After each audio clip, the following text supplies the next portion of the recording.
karmic effects of our experiences, karma in relation to death and birth.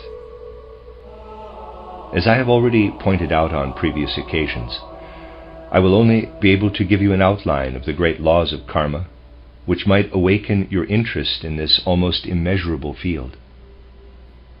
If you consider everything we have discussed in the last few days, it will not surprise you greatly to hear that the human being is virtually driven from out of certain layers of his consciousness to seek, also in the outside world, for the compensating effects of karmic causes acquired earlier. Thus, people may virtually be driven to places where it is possible to get an infection in order to find in this the compensating effects for certain karmic causes within them. People are even driven to what one might call fatal life events to find such compensation. How does it affect the course of karma if measures are taken which result in people being prevented from seeking this kind of compensation?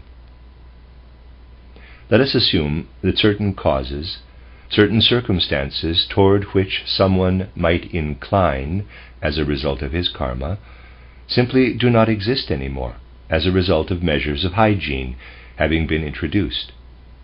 Imagine that particular germs had been combated successfully by a program of hygiene. We have already acquainted ourselves with the idea that it is not at all through human agency that such things come about.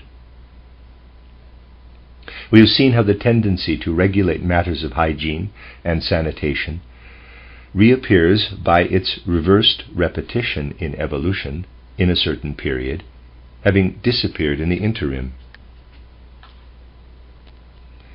We learn that it is the great laws of humanity's karma as a whole which determine that such measures are adopted by man at a particular point in time. At the same time, we can easily grasp that human beings were not led to adopt such measures at an earlier time because the epidemics, which are now to be banished by means of hygienic measures, were needed by humanity in an earlier epoch.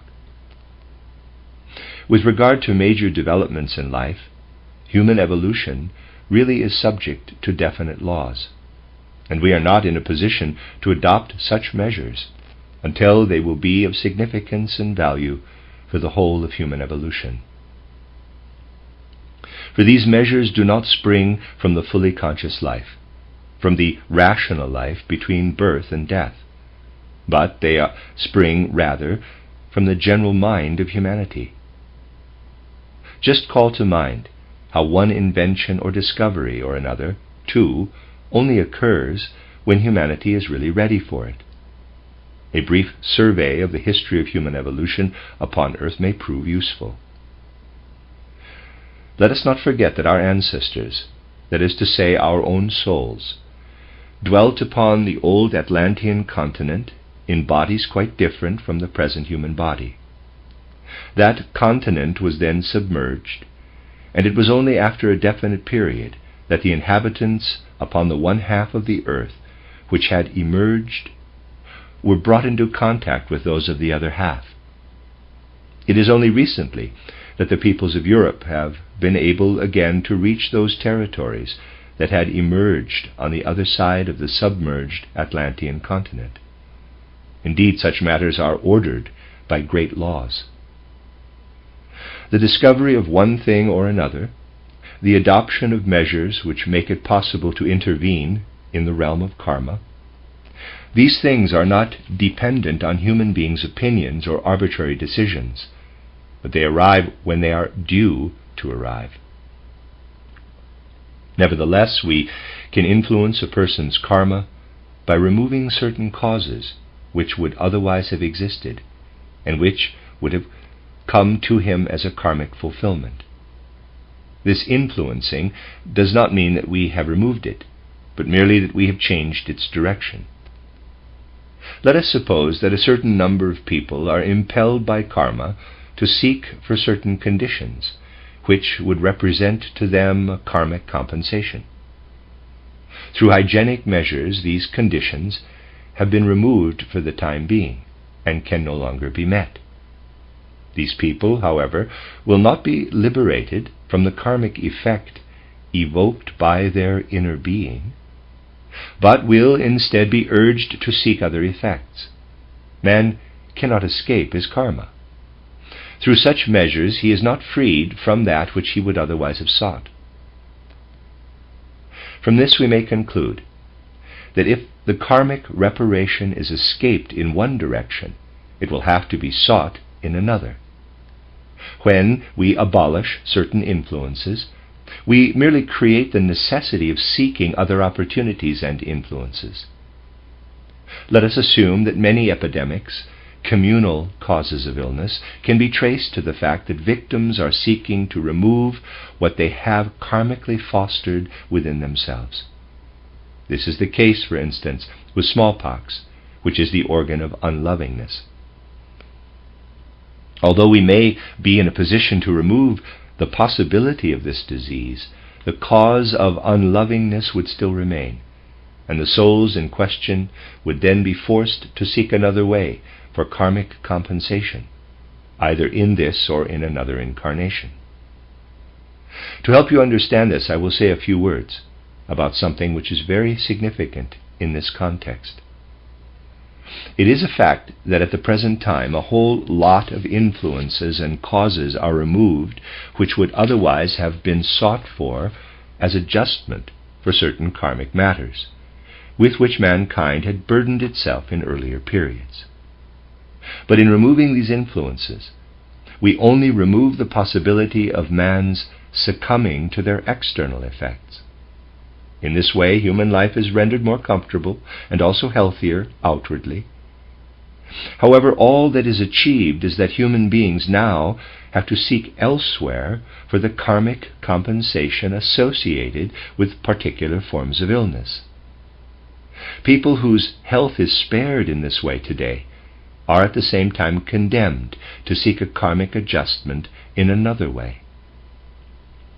And they really do have to search for it in numerous cases similar to the one described. When life becomes physically more comfortable due to improved health conditions, the soul is affected in the opposite way. In the course of time, the soul experiences a certain emptiness, a sense of dissatisfaction, a lack of fulfillment. If the trend toward ever greater physical comfort and health continued along the lines envisaged in the context of a purely materialistic outlook on life, such souls would feel less and less incentive to progress inwardly. The whole thing would be accompanied by a stultification of the soul. If you take a closer look at life, you will see signs of this already. There has hardly been an age before ours in which so many people live in such pleasant outer conditions and yet go about with their souls barren and unoccupied. That is why such people rush from sensation to sensation. If they have enough money, they travel from town to town in order to see something. If not, they rush from pleasure to pleasure every night. Yet for all this, the soul remains empty and ends up at a complete loss about what to look for in the world to fill the void. Especially when life is exclusively geared to outer physical comfort, the inclination to think solely in terms of the physical will be strong.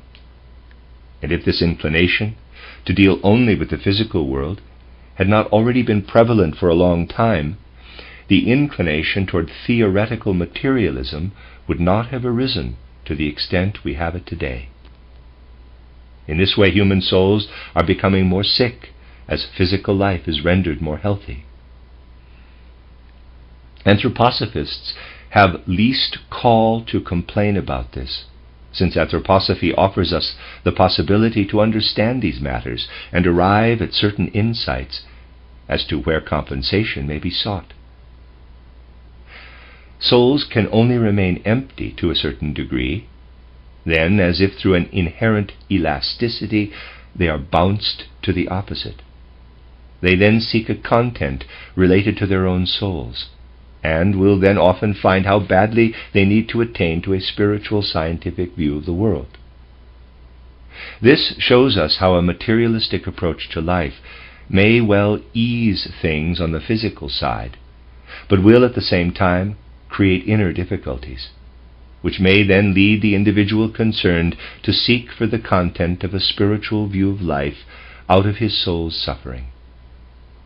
The spiritual view of life, encompassed today in anthroposophy, meets those souls who find no satisfaction in the bleakness of impressions offered them by a purely external life, however comfortable it may be. Souls will continue in their search and seek ever again for new impressions until their elasticity will act so strongly in the other direction that they will feel themselves again drawn to a spiritual life. Thus there exists a relationship between hygiene and the aspirations for a future spiritual scientific view of the world. The beginnings of this are already noticeable today. There are people who add to other superficialities a new superficiality, namely an interest in the anthroposophical world conception. Such people will take up the anthroposophical world conception for the sheer sensation. It is inevitable that what is of profound inner significance also appears as fashion, as sensation, and this tendency can be traced in every current of human evolution. But those souls who are truly ripe for anthroposophy are those who fail to find satisfaction from external sensations, and who realize that natural science, in spite of all its explanations, cannot explain certain facts. These are the souls who, through their general karma, are so prepared that they become united to anthroposophy with the innermost members of their soul life. Spiritual science forms part of mankind's general karma, and as such will take its place there.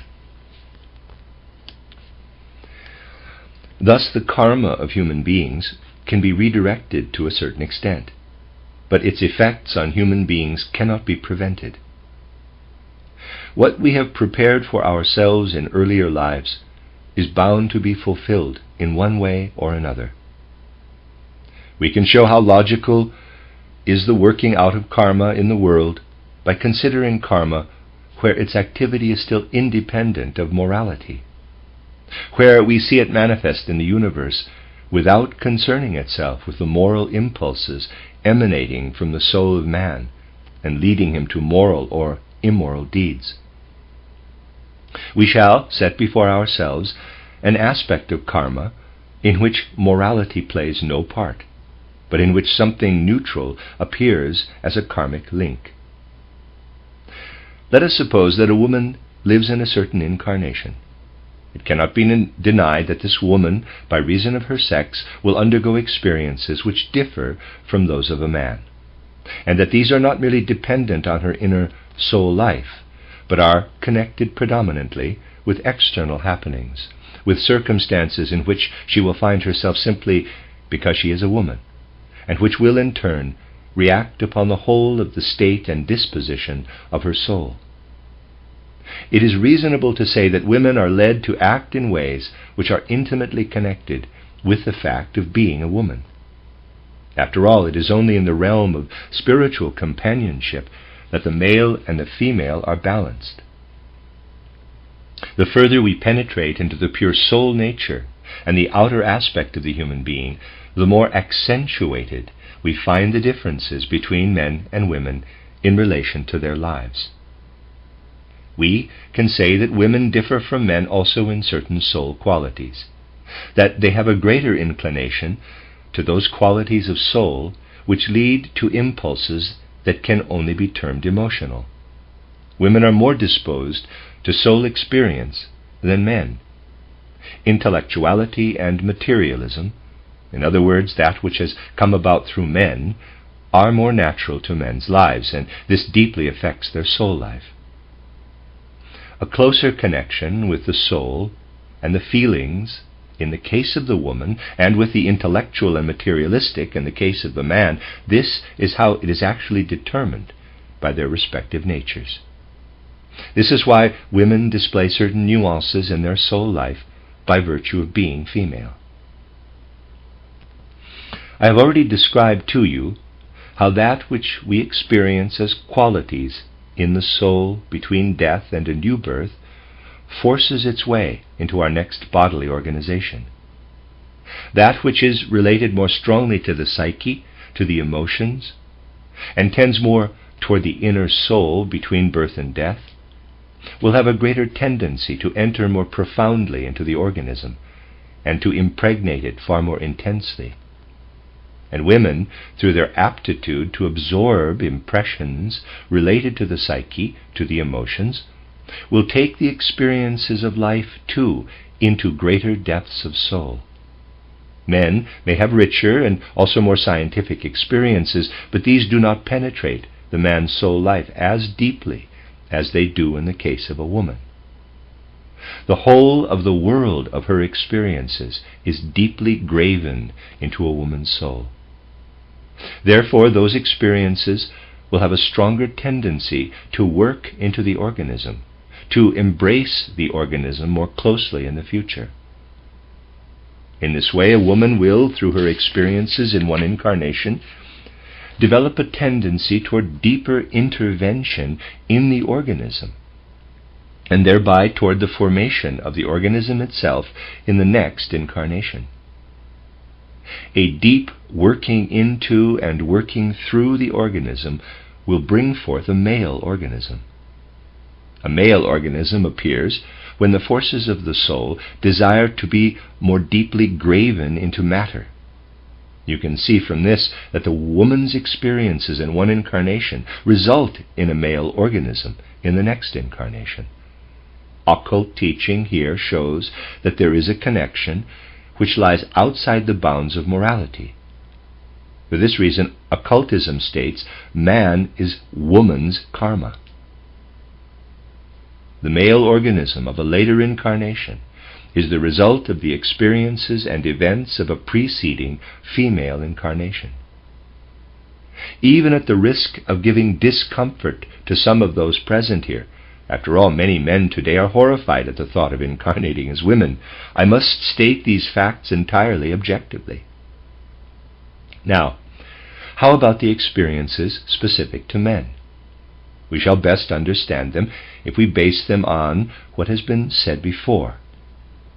In the male organism, the inner man has penetrated more thoroughly into matter and has embraced it more closely than in the female. Women retain more of the spiritual in the non-physical sphere. They do not penetrate so deeply into matter and keep what is physical more flexible. The separation from the spiritual is not as complete. It is characteristic of the female nature that a greater degree of free spirituality is retained. And for that reason, women do not penetrate as profoundly into matter and keep their brains more flexible. Therefore, it is not surprising that women have a special inclination for what is new, especially in the spiritual realm, because the spiritual has been retained more freely and because there is less resistance. And it is not by accident, but in accordance with a profound law, that in a movement which in its very nature deals with spirituality, there should be a greater number of women than men. Every man knows that the male brain is frequently an intractable instrument. On account of its rigidity, it offers terrible resistance when one wants to use it for more flexible lines of thought. It refuses to follow, and it must first be educated by all sorts of means before it can lose its rigidity. Every man will have experienced this. The nature of the male is more condensed, more concentrated. It has been compressed more, rendered more rigid and hard by his inner being. It has been made more material. Now, a more rigid brain is first and foremost an instrument for the intellectual, rather than for the soul. For intellectuality deals mainly with the physical plane. What might be called the intellectualism of the male is a consequence of a more rigid, more solidified brain. In this respect, we might speak of the brain as being frozen to a certain degree. If it is to find its way into subtler trains of thought, it must first be thawed. Therefore, a man will be inclined to grasp the external and to absorb less of those experiences that are connected with the depths of his soul life.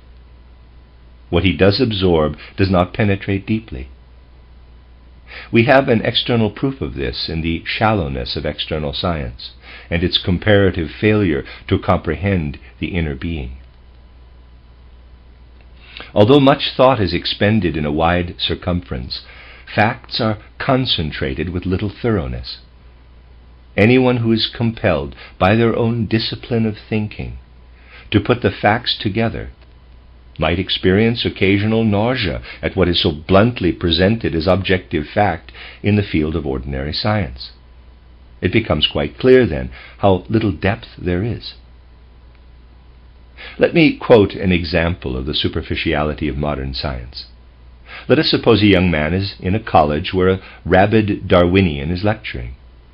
This is how the advocate of the theory of selection will characterize certain facts. Quote, "Whence does a cock derive his beautiful iridescent feathers of bluish tints?" Close quote. This is to be traced back to sexual natural selection, for the cock attracts the hens by his colors, and the hens will choose those from among the cocks who possess these bluish iridescent feathers. In this way, the other cocks are ignored, and the consequence is that one particular species is developed. This is progress. This is, quote, natural selection, close quote, and the student is glad to know how progressive development is brought about. Then he goes to the next hall, where physiology of the senses is dealt with. It may well happen that the same student in this second hall will hear the following, quote, "Experiments have been made which show how the various colors of the spectrum affect various beings," close quote. It can be proved that of the whole color spectrum, hens, for instance, can only see the colors ranging from green to orange and red to ultra-red, but not those ranging from blue to violet. Now, a student, if he wants to combine these two facts, which really are taught today, is forced to take things superficially. The whole of the theory of natural selection is based on the hens perceiving the cock's variegated colors, which is supposed to give them special pleasure, but which they don't see in reality, for the colors appear raven black to them. This is merely an example, but anyone willing to investigate really scientifically will encounter instances of this kind wherever he goes. This will demonstrate that intellectuality does not penetrate very deeply into life, but remains on the surface. I deliberately chose crass examples. You might find it hard to believe that intellectuality is something that tends to take place on the surface and does not work deeply into the life of the soul, hardly takes hold of man's inner being. And the materialistic frame of mind takes even less hold of the soul. The consequence of this is that an incarnation in which little has penetrated into the soul will bring forth a tendency between birth and death to penetrate less deeply into the organism in the next incarnation. After all, the individuality would have taken up less strength to do this. That is why it now results in the human being penetrating less deeply into his body. So comes the inclination to build up a female body in the next incarnation, and it is therefore correct when occultism says woman is man's karma. We can see in this morally neutral sphere that what we prepare in one incarnation will organize our corporeality in the next. And as these things not only affect our inner life profoundly, but also affect how we experience things and what we do, the following is true. A human being's experience as a man or a woman in one incarnation will determine what this person will do outwardly in the next. The female experience will produce an inclination to build a male organism, and the male experience will produce an inclination to build a female organism. Incarnations in the same sex rarely succeed one another. At the most it can happen 7 times. However, as a rule, the male organism will strive to become female in the next incarnation, and vice versa. No amount of personal dislike will change these matters, as it is not a question of what we want in the physical world, but solely a matter of the tendencies developed between death and a new birth. And these are determined on more sensible grounds than the fact that someone incarnated as a man might experience horror at the thought of incarnating as a woman next time around. You can see how one life is karmically determined by the preceding one, and how this equally affects what we do in life. Now, we need to look into yet another karmic connection in order to gain a clearer idea of the fundamental questions we will consider in the next few days.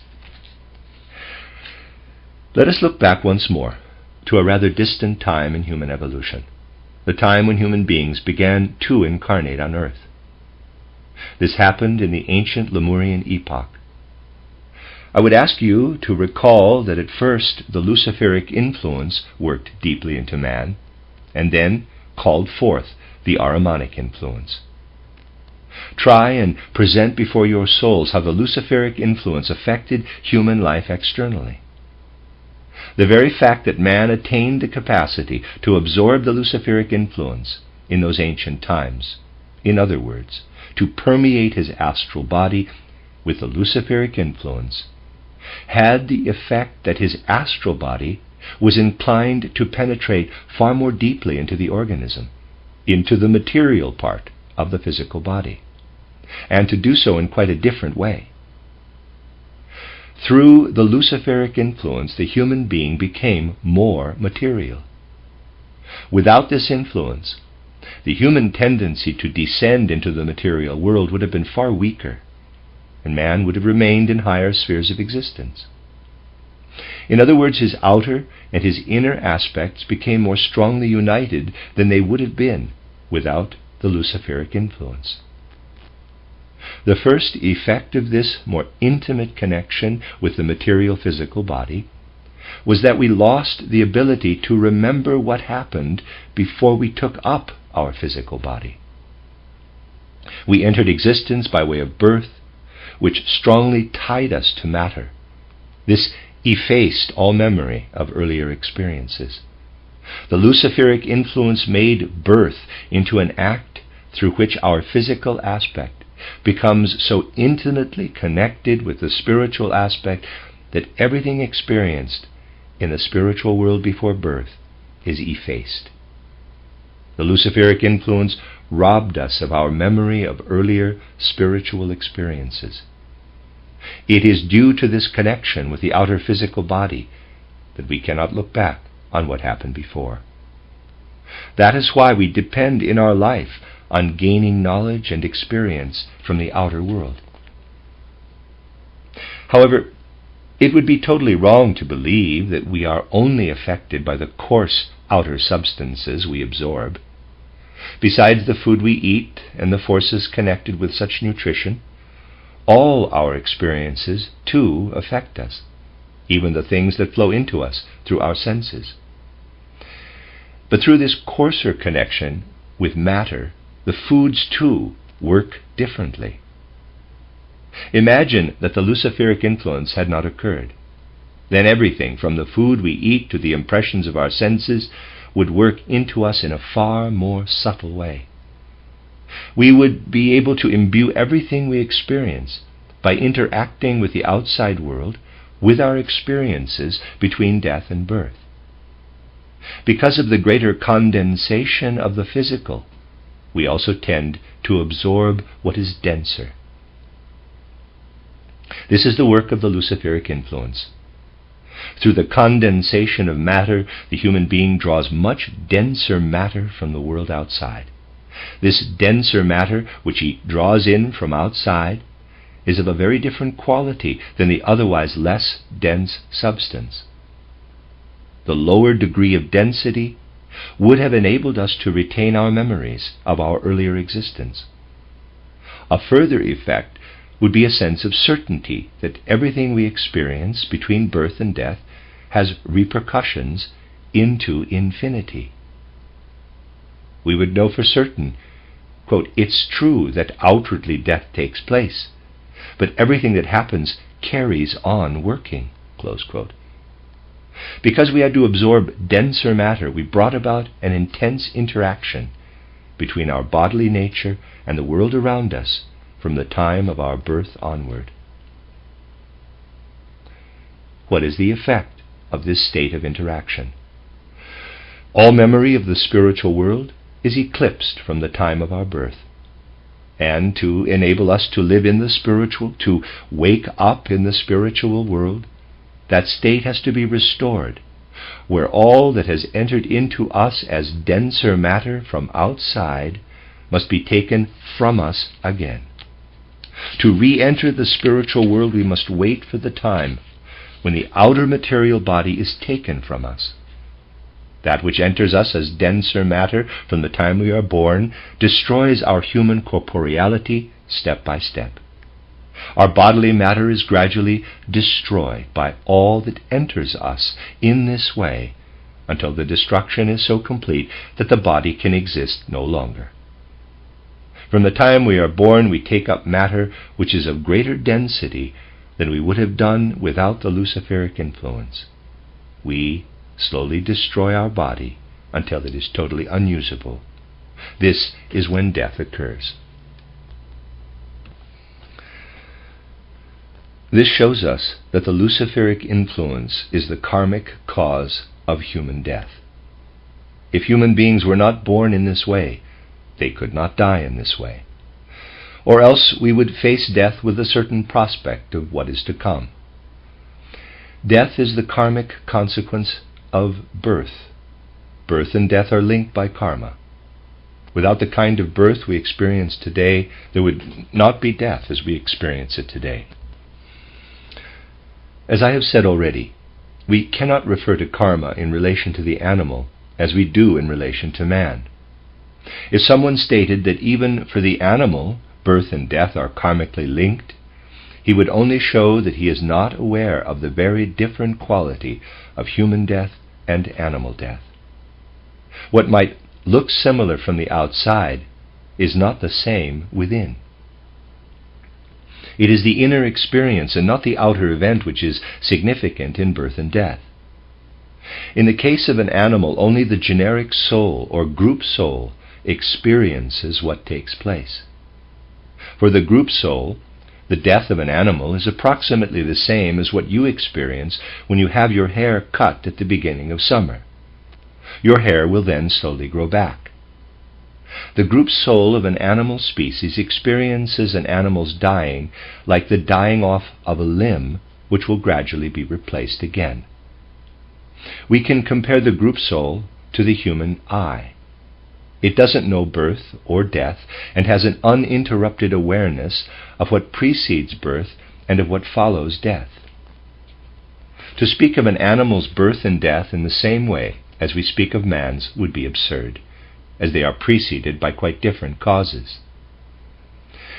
We would deny the inner activity of the spirit if we were to assume that what appears identical on the outside must be brought about by identical inner causes. Identity of outer processes doesn't necessarily point to identical inner causes. The birth of a human being rests on very different causes than that of an animal. And likewise, human beings die for very different reasons from animals. That this is so can be ascertained methodologically by just mulling over for a bit how things can be identical outside and not be remotely the same inside. It is extremely simple to find out that what you perceive with your senses is no proof of what goes on inside. Think of two people. You arrive at a particular place at 9 o'clock and see these two people standing next to each other. At 3 o'clock you return to that place, having not been there in the meantime. You see the two people standing at the identical spot again. Now, you might conclude A is still at the same spot, B is still at the same spot, exactly where they were at 9 o'clock. However, if you were to examine what these people have done in the meantime, You might find that one stayed at the spot while the other had taken a long walk in the meantime and got tired. What you see has been caused by totally different processes. It would be nonsense to say that the two people must have had identical inner experiences because they are standing at the same spot again at 3 o'clock. And it is equally nonsense to conclude from the identical structure of two cells of the same shape that their inner meaning is one and the same. What is important is to know the overall context of facts which have resulted in a particular cell arriving at a particular place. That is why modern cell physiology, which is based on analyzing the inner cell structure, is utterly misguided. What we are able to perceive with our physical senses can never ever be proof of the inner nature of the phenomenon concerned. Anyone who wishes to grasp what may be derived from occult observation, such as the fact that being born or dying is fundamentally different in the human being from what it is in the mammal or even in birds, will have to think these things through properly. It will only be possible to study these things properly when a little more attention is paid again to what spiritual research yields in these matters. As long as this is not the case, natural science, which stops at the sense perceptible and the external, will certainly bring to light all sorts of wonderful facts. Yet, whatever human beings may bring forth about such facts, under these circumstances, will never relate to reality. This is why all that constitutes today's theoretical science is a figment of imagination, utterly fantasy, brought about through correlating outer facts on the basis of their outer appearance. In many areas, it is the outer facts and circumstances themselves that urge us to interpret them correctly, yet the general approach adopted today will not make it happen. Now, we have considered two neutral issues that relate to the laws of karma, and you will find this a useful background to our further studies. We have learned that the female organism is the karmic consequence of experiencing life as a man, and that the male organism is the karmic consequence of experiencing life as a woman. And finally, we grasped that death is the karmic effect of birth in human life. If you endeavor gradually to deepen your understanding of these things, you may attain deep insights into the karmic connections of human life.